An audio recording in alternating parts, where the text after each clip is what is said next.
What's happening, my fellow geeks and geekettes? Welcome to a brand new episode of Chris's Custom Collectibles, and today we are going to be pimping out the Mezco Child's Play 2 Chucky action figure. Fun's over. Now, as you guys saw a couple of videos ago, I mentioned that I was going to be pimping this guy out.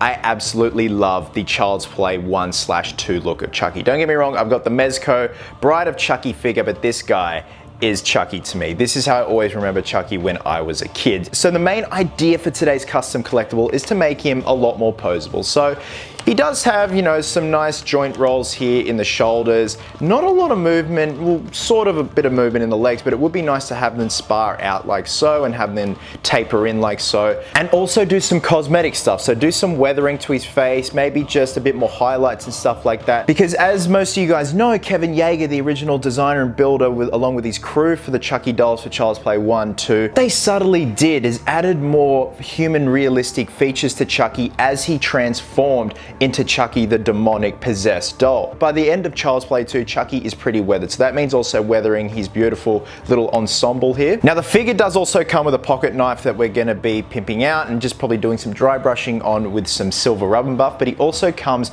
with the knife blade that he's embedded in the nub of his wrist, which is just disgusting. So we're also going to be utilizing some real packing tape to put on top here and some real gore effects just to make it look really chunky, disgusting, and just ugh, yummy. Now, how we're going to make him a lot more posable, we're going to be utilizing this thing right here. I don't know if you guys have seen these before. They usually come in a set of 5 on like a little platform. I think they're called like an extra arm or handy helpers. So you can get them for soldering, modeling, stuff like that when you need stuff to join together and have stuff held together while you assemble it, glue it, solder it, stuff like that. And I've seen people use this on the Sideshow Collectibles figure of the child to make him more posable. And the good thing is it's not flimsy, but it still moves beautifully. And with the light weight of the figure, it's just gonna marry up perfectly. This is probably gonna be utilized in the elbow joints, the knee joints, and probably the hip and shoulder areas, but that's something I have to assess when we take the doll apart, which segues into the first step. So we've got to take his clothes off, as weird as that sounds, and disassemble him and just see what's going on and mark out where exactly we need to cut away the original figure and replace with that flexible piece there. So with that being said, let's get to it.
Okay, here's where we're at so far. Now, these pieces are just temporarily resting in the torso. So when we do finally fix them in place, we're just going to use some more hot glue in all 4 of the sockets. But I just want to give you guys a good idea of how the actual skeleton looks.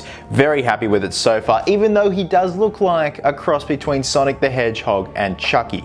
So the next step is we're going to add some insulation foam. This is plumbing insulation foam you can get from Bunnings Warehouse. Cheap cheap as chips. It's about $2 for about a meter. This stuff cuts like butter. It is so easy to cut and shape. So the reason being we're using this is we need to add form. As you can see here, these pieces are just way too skinny, and once the clothing's on, it's not going to look right. So I've gone ahead and pre-cut the arms and the legs. Now, you can always slice it down the middle and open it up and put it on like so, but I feel that doing that loses its original initial strength. So what I'm gonna do is take the arms and legs back out, slide these babies on, hot glue the limbs back in place.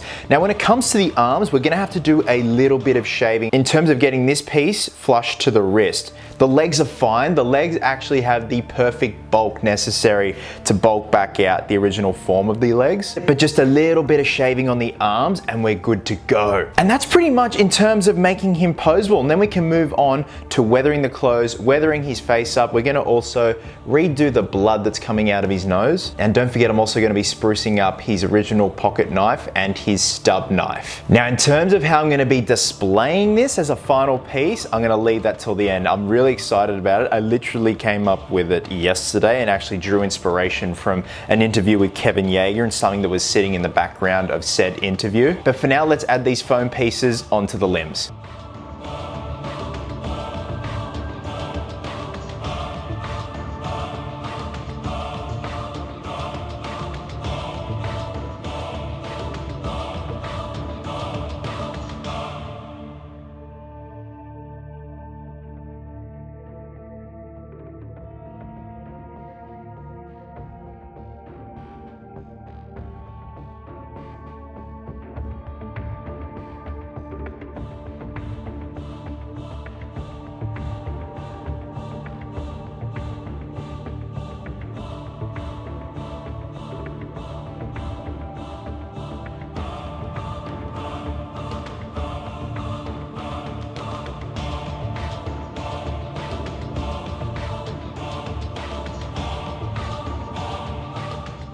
Alrighty, it's now time to move on to distressing his little outfit, as well as doing some weathering and some highlighting on his face, hands, and we're also going to do a wash on his little cute shoes. They're just adorable. Look at the little booties. So what I've noticed on Chucky's screen used outfit, there are several holes on either sleeve of his long sleeve top, and for that we're going to be using a very low grit sandpaper to kind of scuff up certain areas and add those holes. We're probably going to do the same on the denim section here of his little coveralls. We can also back that up with a higher grit sandpaper in certain areas, just to get a bit of areas where there'd be high traffic and just wear, tear, and kind of fraying on certain parts of the fabrics. I'm then going to go in with a black artist oil color. So this is Winston & Newton. This is some of the best you can get. I love them and they seriously last forever, because it's one of those things where a little dab will do you. And that's basically just for the seams, just to kind of soil stain the seams and also do some soiling around the cuffs here. I'm then going to use that same black oil color and do some weathering and distressing on the forehead here. From what I've seen on screenshots and footage and stuff like that from the climax of the film, there is some sooting going on here. So I'm also going to be repeating that process for the hands, and also put some dirt around his nails and just some dirt on his hands, you know, just from using them and just being a dirty little murderer. And then just good old black shoe polish for the shoes and just wipe away the excess. It's more or less just to highlight all the beautiful detail and just make it seem as though he's been treading around in these bad boys.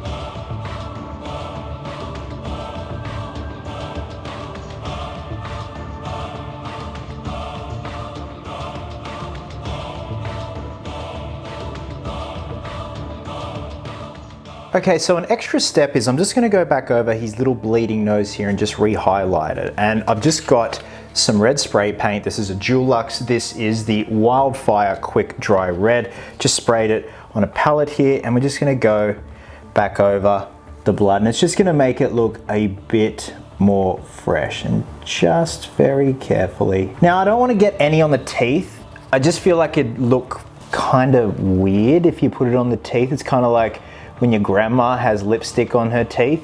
It'll kind of just look like that. It's a subtle move, but it just makes it that all more a bit realistic. Now next up, we're just gonna tease the hair, and you literally can just do this by hand because Chucky's hair is very matted by the end of the film. We kind of just want to break that up a little and get rid of that monotonous kind of clean doll hair look. We kind of want this looking like he hasn't washed it in a few days. And again, just get in there, scrunch it up, but just usually the frizzier, the better, especially in terms of recreating the look from the climax of the second film. And there you go, very happy with that. Again, this is more or less just about the subtlety of Chucky's makeup and his hair throughout the second Child's Play, and it just helps with bringing the accuracy of this figure up a few notches, and especially pairing it with the dirtied up hands now, it just makes him look so much more meaner. I love it.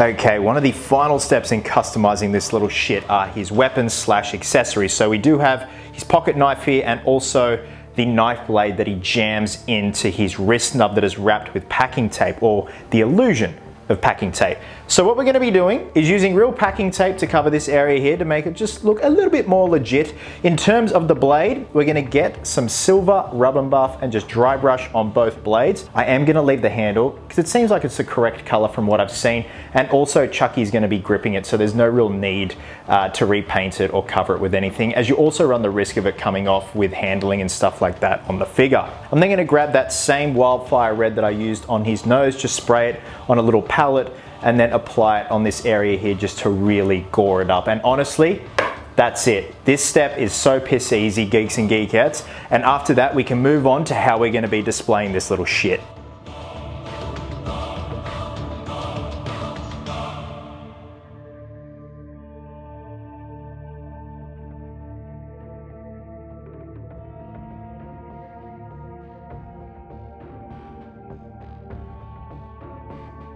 There you go, a very stark contrast from the stock look of the blade. And I just like the fact that it has those kind of wisp marks, like it looks like a forged blade from an actual pocket knife.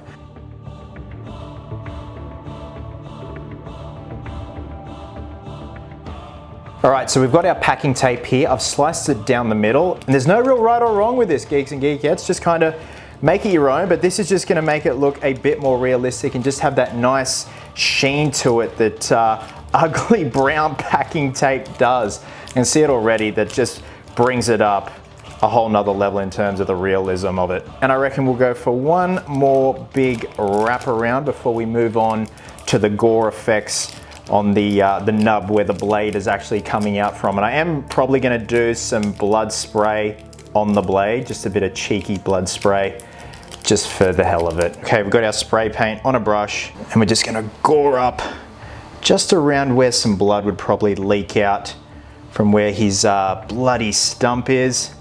Maybe just have a bit trickling down there on the masking tape. And again, it's just kind of eyeballing it, Geeks and Geekettes. Do whatever you please.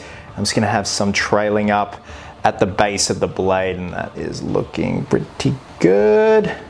Yeah, that looks nasty. Ew, that's nasty. And boom, there we go. It's amazing how much more animated this guy is when he's fully posable. Just having those ratchet joints in there just makes all the difference, Geeks and Geekettes. And just that weathering and just the subtle weathering on the face, it just really all adds up. Now let me switch him back on.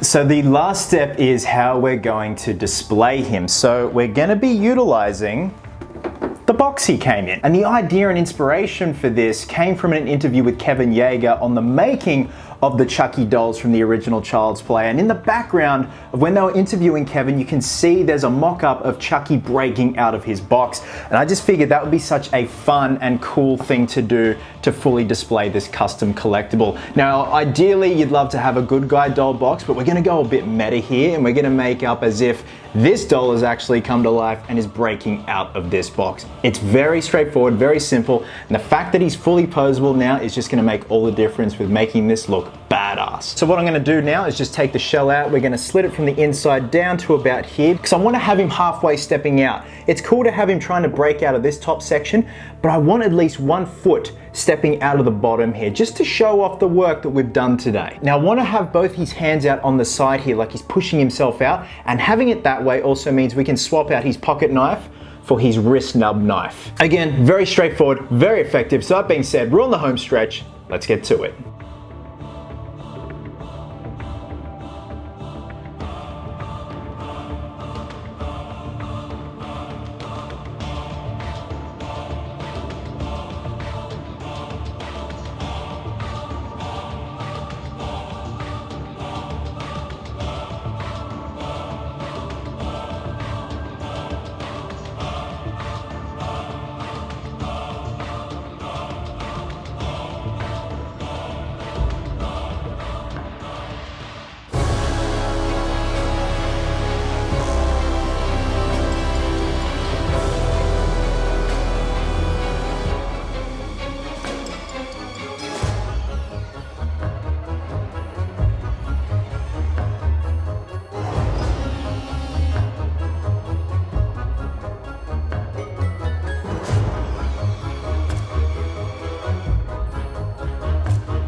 And there we have it, guys. I'm absolutely stoked and over the moon with how this guy has turned out. This has been a lot of fun, and I love the idea of utilizing the cardboard box instead of throwing it out. And of course, I'm looking very forward to displaying him in the study with all my other collectibles, so keep an eye out for him in the background of future videos. And just the fact that he's fully posable now just opens up a world of posing possibilities. Say that 20 times. Guys, wherever you are in the world, please have yourselves an absolute cracker of a day. I hope you're well, hope you're happy, be merry, be silly, and until next time, geeks, please always remember, cosplayers do it best, you little shit.